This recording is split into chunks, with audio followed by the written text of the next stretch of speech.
Hello వాళ్ళందరూ ఎలా ఉన్నారు? ఈరోజు సండే కదా, చికెన్ బిర్యానీ కావాలన్నారు. సో చికెన్ బిర్యానీకి అయితే నేను ప్రిపరేషన్ చేసుకుంటున్నాను. చికెన్ కడిగి పెట్టుకొని దాంట్లో అల్లం తెల్లగడ్డ పేస్ట్, రాలుప్పు, ఇంకా పెరుగు కూడా వేసుకుంటున్నాను.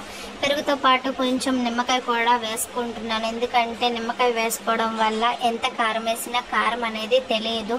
సో పిల్లలు కూడా తింటారు కాబట్టి నేనైతే నిమ్మకాయ వేస్తున్నాను. మీరు కూడా వేసేటప్పుడైతే ఖచ్చితంగా నిమ్మకాయ వేయండి. తర్వాత కొంచెం గరం మసాలా ఇంకా ధనియాల పొడి కూడా వేసుకుంటున్నాను. దాంట్లో కొంచెం టేస్ట్ సాల్ట్ ఇంకా చికెన్ మసాలా కూడా వేసుకొని అయితే బాగా మిక్స్ చేసుకుంటున్నాను. ఇలా మిక్స్ చేసుకుంటే మొత్తం మసాలా అంతా కూడా బాగా మిక్స్ అవుతుంది. సో బాగా మిక్స్ అయిపోతే చూస్తున్నారు కదా, ముక్కలకి బాగా పడుతుంది. సో ఈ విధంగా మిక్స్ చేసుకొని అయితే 10 to 15 minutes వరకు అయితే ఇది నానాలి. సో మూసి అయితే నేను పక్కన పెట్టేసుకుంటున్నాను. సో స్టవ్ వెలిగించి అయితే కుక్కర్ పెట్టుకున్నా. కుక్కర్లోనైతే నెయ్యి పోసుకుంటున్నాను. సో చాలామంది డాల్డా యూజ్ చేస్తారు. సో నేను డాల్డా యూజ్ చేయను, నెయ్యి అయితే వేసుకుంటున్నాను. నెయ్యితో పాటు కొంచెం ఆయిల్ పోసుకుంటున్నాను. ఆయిల్ హీట్ ఎక్కిన తర్వాత దీంట్లో బిర్యానీ ఆకు ఇంకా పట్టా లవంగాలు కూడా వేసుకుంటున్నాను. చూడండి, ఈ విధంగా వేరే మసాలాలు ఏవి వేసుకోవాల్సిన అవసరం లేదు. జస్ట్ పట్టా లవంగాలు వేసుకుంటే చాలు. నేను ఇంకా జాజి పువ్వు ఇలాంటివి ఏమీ వేసుకోవట్లేదు. ఇవన్నీ కూడా బాగా ఇదైన తర్వాత ఎర్రగడ్డలు అయితే వేస్తున్నాను. ఎర్రగడ్డలు వేసుకునేసి అయితే బాగా మనం వేయించుకోవాలి, బ్రౌన్ కలర్ వచ్చేంత వరకు. సో నేనైతే ఎర్రగడ్డలు వేసేసుకుంటున్నాను. ఎర్రగడ్డలతో పాటు మనం పచ్చిమిర్చి కూడా యాడ్ చేసుకోవచ్చు. నేను పచ్చిమిర్చి అయితే వేసుకుంటున్నాను, మరి ఎక్కువ వేసుకోవట్లేదు. జస్ట్ ఒక 4 వరకు వేసుకుంటున్నాను. మీకు ఎంత స్పైసీగా కావాలో చూసుకొని అయితే మీరు వేసుకోవచ్చు. సో చూస్తున్నారు కదా, ఈ విధంగా అయితే వేయించుకోవాలి. బాగా బ్రౌన్ కలర్ వచ్చేంత వరకు వేయించుకున్న తర్వాత అల్లం తెల్లగడ్డ పేస్ట్ అయితే వేసుకోవాలి. ముందు వేసుకున్నాం కదా అని చెప్పేసి ఇప్పుడు వేసుకోవడం మర్చిపోతారేమో, ఇప్పుడు కూడా ఖచ్చితంగా వేసుకోవాలి. పచ్చివాసన పోయేంత వరకు అయితే బాగా మిక్స్ చేసుకోవాలి. పచ్చివాసన పోయే వరకు అయితే బాగా మిక్స్ చేసేసుకున్నాను. సో దీంట్లో అయితే మనము మిక్స్ అయిపోయిన తర్వాత బాగా అయితే వేయించేసుకున్న తర్వాత అయితే నేనైతే పుదీనా కొత్తిమీర కట్ చేసి పెట్టుకున్నాను కదా, అది వేసేస్తున్నాను. చూస్తున్నారు కదా, ఇది మొత్తం కూడా వేసేస్తున్నాను. ఇది మొత్తం వేసేసుకొని అయితే బాగా అయితే మిక్స్ చేసుకుంటున్నాను. ఈ విధంగా కింద అడుగు అంటుకోకుండా అయితే బాగా కలిపెట్టుకోవాలి. ఈ విధంగా కలిపెట్టుకుంటేనే బాగుంటుంది, అడుగు పెట్టేసిందంటే బాగోదు.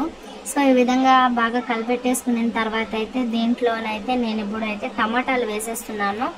టమాటాలు కూడా వేసేసుకొని తర్వాత అయితే బాగా మిక్స్ చేసుకోవాలి, అది గ్రేవీగా అయ్యేంత వరకు. సో చూస్తున్నారు కదా, టమాటాలు కూడా ఈ విధంగా వేసి అయితే బాగా మిక్స్ చేసుకోవాలి. మిక్స్ చేసుకునేటప్పుడు అయితే కొంచెం ఉప్పు యాడ్ చేసుకోవాలి. నేను ఆల్రెడీ అందులో కొంచెం వేసాను కదా, అందుకనే నేను మళ్ళీ వేసుకుంటున్నాను. మీరు ఒకేసారి వేసేసుకోవద్దు, కొద్దిగా వేసుకోండి. సో చూస్తున్నారు కదా, ప్రతి ఒక్క దాంట్లోనే నేను రాళ్ళుప్పే యూజ్ చేస్తాను. ఎందుకంటే పాతకాలంలో అందరు కూడా రాళ్ళుప్పే వాడేవారంట.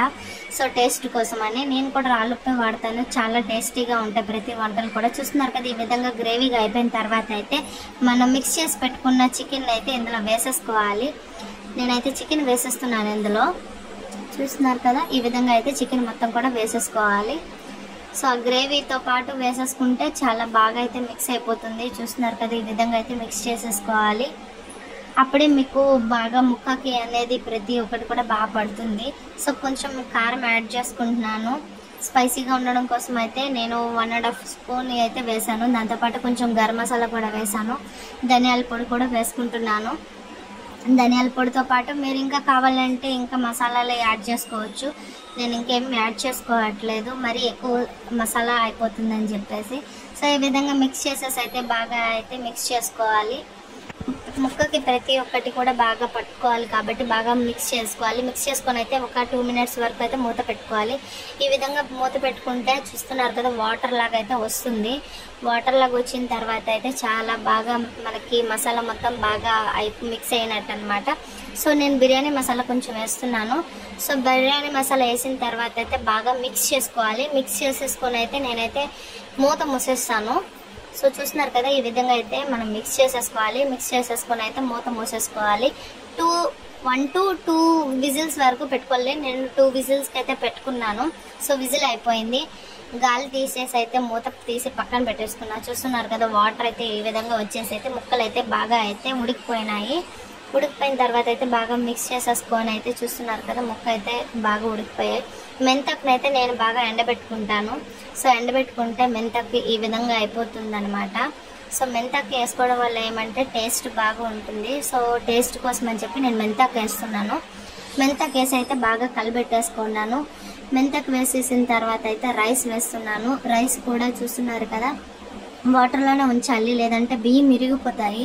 బియ్యం విరిగిపోతే ఏమంటే అన్నం బాగోదు, ఏదో ముక్కలు ముక్కలుగా ఉంటుంది. సో దానికోసం అని చెప్పి బియ్యంలోనే నీళ్ళు ఉంచుతాను. సో చూస్తున్నారు కదా, నేను 2 గ్లాసులు బియ్యం అయితే వేసుకున్నాను, దానికైతే 3 గ్లాసులు వాటర్ అయితే పోసుకున్నాను. ఎందుకంటే అందులో ఆల్రెడీ చికెన్లో వాటర్ వచ్చేసింది కదా, సో ఆ వాటర్ ఉంది కాబట్టి నేనైతే 2 గ్లాసులు బియ్యానికి 3 గ్లాసులు నీళ్ళు మాత్రమే పోసిన. మీరు కూడా పోసేటప్పుడు వాటర్ ఎంత ఉందో, మీరు ఎంత బియ్యం వేసారో చూసుకొని అయితే క్వాంటిటీ నీళ్ళు అయితే పోసుకోండి. చూస్తున్నారు కదా, మూత మూసేటప్పుడు అయితే ఖచ్చితంగా సాల్ట్ చూసుకోండి. ఉప్పు చూసాక కుక్కర్కి మూత వేసేసుకుని అయితే స్టవ్ మీద పెట్టేసుకుని 2 విజిల్కి అయితే పెట్టేసుకున్నాను నేను. చూస్తున్నారు కదా, 2 విజిల్కి పెట్టుకోవడం వల్ల అన్నం చాలా పలపలాని ఉంది.